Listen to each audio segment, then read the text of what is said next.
আমরা কেন অটিজম আক্রান্ত হচ্ছি আমাদের সন্তানরা?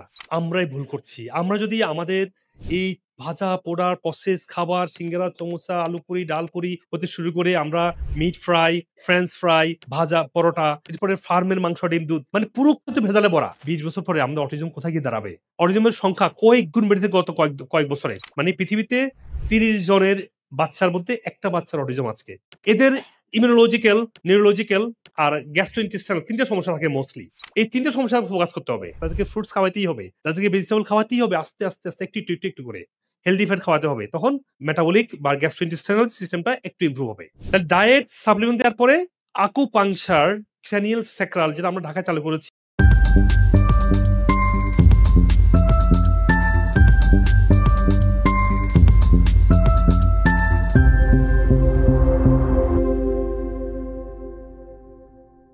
এখন অটিজমটা কেন হচ্ছে? আমি অবাক হয়েছি। পৃথিবীতে আপনারা কি জানেন? বাঙালি কমিউনিটি ১ নাম্বার অটিজমের দিক থেকে। কেমন লাগে কথা শুনতে বলেন দেখি? আমরা কি এটা চেয়েছিলাম যে আমরা বাংলাদেশী এত মেধার বীরের জাতি, এই ছোট্ট একটা দেশ সারা পৃথিবীর শাসন করছি আমরা। পৃথিবীর কোনো শহর নাই মানে জায়গা নাই যেখানে বাংলাদেশী নাই। একটা কালকে পেশেন্ট আসছে সিসিলি থেকে। একটা আফ্রিকার ছোট্ট একটা দেশ যেখানে মাত্র ১ লাখ লোক আছে। ওখানে নাকি কয়েক হাজার বাঙালি আছে। চিন্তা করছেন জিনিসটা?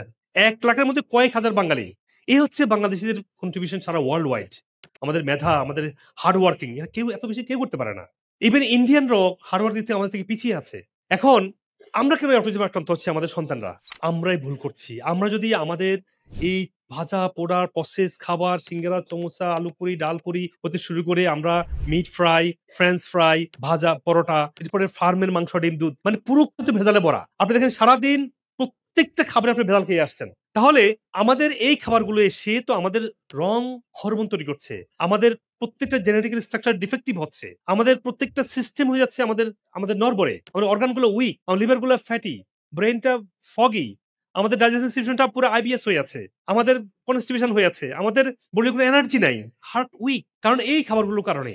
On the top of everything মানুষ অফিস, বাসা এরপরে কোনো যে মানুষের জীবনে যে স্বাভাবিক যে নিড একটা পার্ট থাকবে, একটা লেগ থাকবে, একটা বিচ থাকবে, রিল্যাক্স করবে, দৌড়াবে, খেলবে, স্পোর্টস করবে।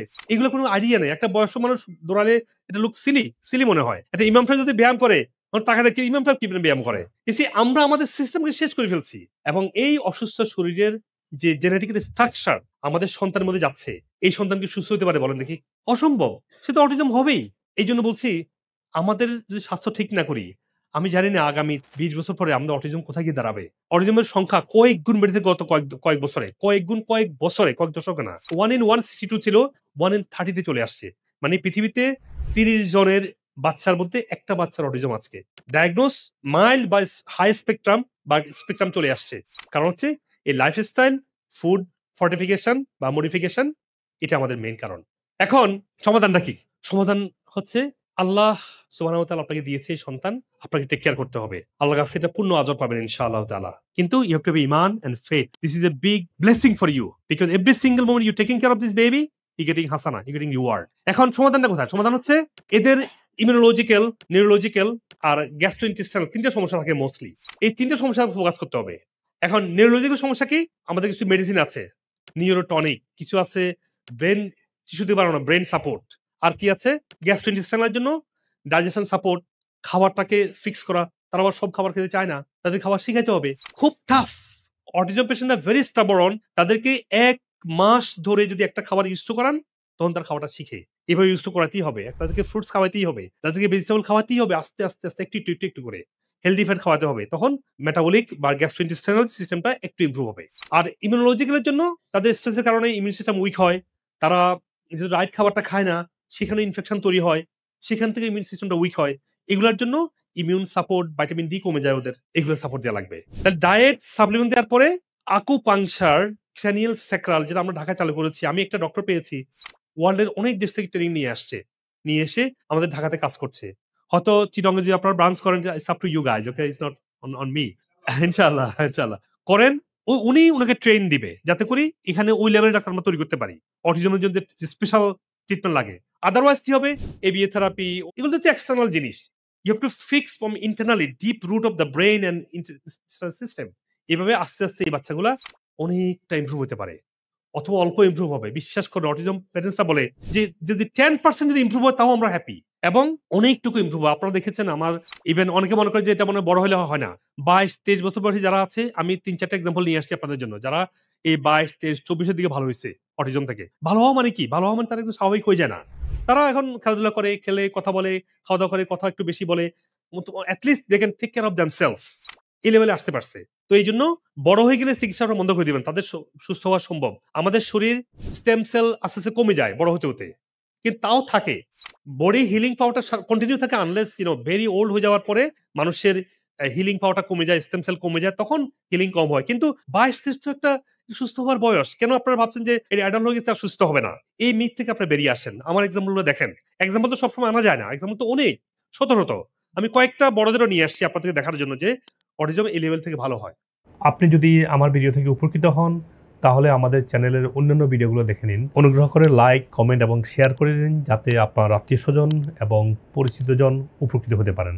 আর চ্যানেলটি সাবস্ক্রাইব করে নোটিফিকেশন অন রাখুন, যাতে ভবিষ্যতে কোনো গুরুত্বপূর্ণ ভিডিও আপনি মিস না করেন। আপনার স্বাস্থ্য বিষয়ে কোনো প্রশ্ন থাকলে কমেন্টে অথবা মেসেজ করুন, আমরা যথাসাধ্য উত্তর দেওয়ার চেষ্টা করব ইনশাআল্লাহ। আর আপনার সুস্থতার জন্য আমাদের ওয়েবসাইটে রোগভিত্তিক বান্ডেল সাজানো হয়েছে, যাতে আপনি সহজেই আপনার প্রয়োজন অনুযায়ী সঠিক সাপ্লিমেন্ট সিলেক্ট করতে পারেন। বিশ্বের যে কোনো প্রান্ত থেকেই এই সাপ্লিমেন্ট নিতে পারেন, যা কুরিয়ারের মাধ্যমে সহজেই আপনার কাছে পৌঁছে যাবে ইনশাআল্লাহ। আমাদের ভিডিও গাইডলাইন এবং ওয়েলনেস সার্ভিসের মাধ্যমে হাজার হাজার মানুষ বিভিন্ন রোগ থেকে সুস্থ হয়েছে আলহামদুলিল্লাহ। আর আমার দীর্ঘদিনের ন্যাচারাল ইন্ডিকেটিভ এবং ওয়েলনেস প্রশিক্ষিত মেডিকেল ডাক্তারগণ আপনার রোগের মূল কারণ চিহ্নিত করে সঠিক চিকিৎসা প্রদান করছেন। আপনি পৃথিবীর যে কোনো প্রান্ত থেকে বাংলাদেশে বা আমেরিকাতে অনলাইনে বা সরাসরি ডক্টর কনসাল্ট করতে পারেন। প্রতিটি ভিডিও ডেসক্রিপশনে সকল ক্লিনিকের ফোন নাম্বার এবং রোগভিত্তিক প্রয়োজনীয় রিসার্চ আর্টিকেল লিঙ্ক দেওয়া আছে, যাতে আপনি ইন্টিগ্রেটিভ চিকিৎসার আধুনিক গবেষণালব্ধ তথ্য সহজে পেতে পারেন। সবাইকে সুস্থ জীবন উপভোগ করার আমন্ত্রণ। প্রায় 30 বছরের মতো আমার ডায়াবেটিস, উনার পরামর্শ অনুযায়ী চলার পরে সম্পূর্ণ ডায়াবেটিস মুক্ত হই। I know we still have to be following up and everything, but for right now, my numbers are normal now. My creatine is only 66. That was much higher before. 66 actually is in normal range. সবচেয়ে বড় সমস্যা ছিল diabetes, দুর্বলতা, হজমের সমস্যা, এগুলো ছিল। মোটামুটি আপনার পথ অনুসরণ করার পরে ইনশাল্লাহ অনেক কিছু ডেভেলপ। আমার কাছে এখন এত ভালো লাগে, আমি দৌড়াতে পারি স্যার রীতিমতো। আমাকে যদি বলেন যে ঢাকা থেকে রান করতে হবে মানিকগঞ্জ যাওয়া, কোনো ব্যাপার নেই। আগে যেভাবে ছিল সেটা আমি 1000% আমি মনে করি কোনো ওষুধ ছাড়া। আমার এই ক্রিটিনিনের পয়েন্ট ছিল প্রায় 27 এর মতো। কিডনি আমার 3টা ডায়ালিসিস হয়েছে। আর ডায়ালিসিস 3টা করছেন, আলহামদুলিল্লাহ, ভালো লাগছে না? আর লাগছে না। I'm feeling like I'm gonna die every day. I just cry. I had to go to toilet 4-5 times a day. Nowadays, I'm good, alhamdulillah. আপনার যে ট্রিটমেন্ট বা সাপ্লিমেন্টস এটা ইউজ করে ইন দ্য লাস্ট 3 মান্থস আমার 95% better. আলহামদুলিল্লাহ, সবার দোয়ায় আমি এখন অনেক ভালো আছি, অনেক সুস্থ আছি। আমি, আমার হাজবেন্ড, আমার মেয়ে 3 জনকেই পিটাচ্ছে, এরকম মানে ভয়াবহ ছিল। আলহামদুলিল্লাহ এখন একদম কথা বলে বোঝানো যায়। দেখেন এই যে দেখতে পাচ্ছেন এই যে আগে কেমন ছিল, এখন দেখেন এখন অবস্থা কেমন হচ্ছে।